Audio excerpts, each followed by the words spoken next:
10 Things You May Not Know About Martin Luther King Jr. Explore 10 surprising facts about the civil rights leader.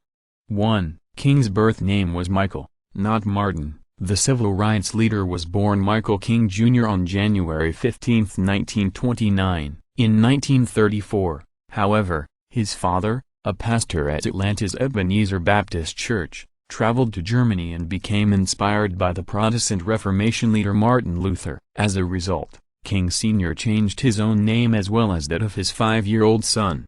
2. King entered college at the age of 15. King was such a gifted student that he skipped grades 9 and 12 before enrolling in 1944 at Morehouse College, the alma mater of his father and maternal grandfather. Although he was the son, grandson and great-grandson of Baptist ministers, King did not intend to follow the family vocation until Morehouse President Benjamin E. Mays, a noted theologian, convinced him otherwise. King was ordained before graduating college with a degree in sociology.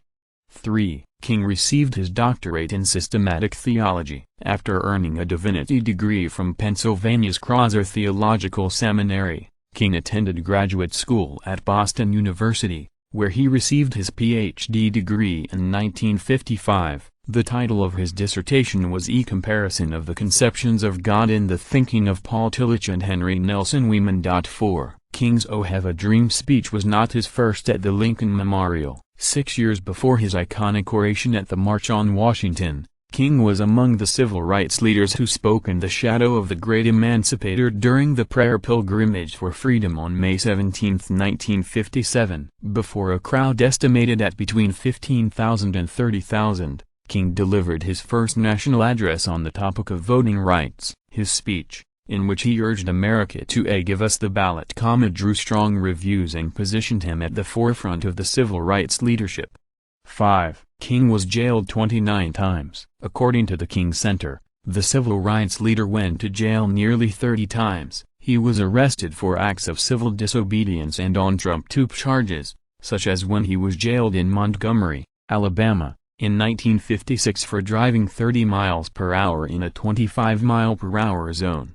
6. King narrowly escaped an assassination attempt a decade before his death. On September 20, 1958, King was in Harlem signing copies of his new book, A Stride Toward Freedom, in Blumstein's department store when he was approached by Isla Ware Curry. The woman asked if he was Martin Luther King Jr. After he said yes, Curry said, "Oh, I've been looking for you for 5 years, and she plunged a 7-inch letter opener into his chest. The tip of the blade came to rest alongside his aorta, and King underwent hours of delicate emergency surgery. Surgeons later told King that just one sneeze could have punctured the aorta and killed him." From his hospital bed where he convalesced for weeks, King issued a statement affirming his nonviolent principles and saying he felt no ill will toward his mentally ill attacker.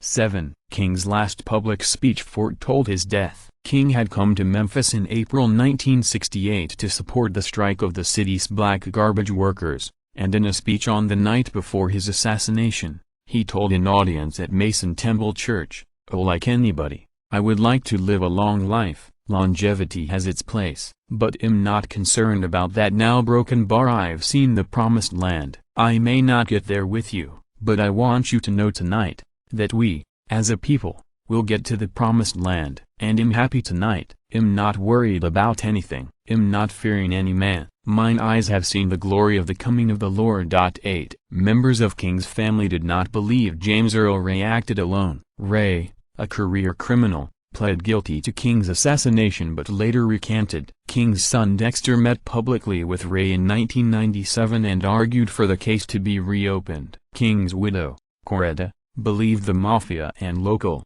state and federal government agencies were deeply involved in the murder. She praised the result of a 1999 civil trial in which a Memphis jury decided the assassination was the result of a conspiracy and that Ray was set up to take the blame. A U.S. Department of Justice investigation released in 2000 reported no evidence of a conspiracy.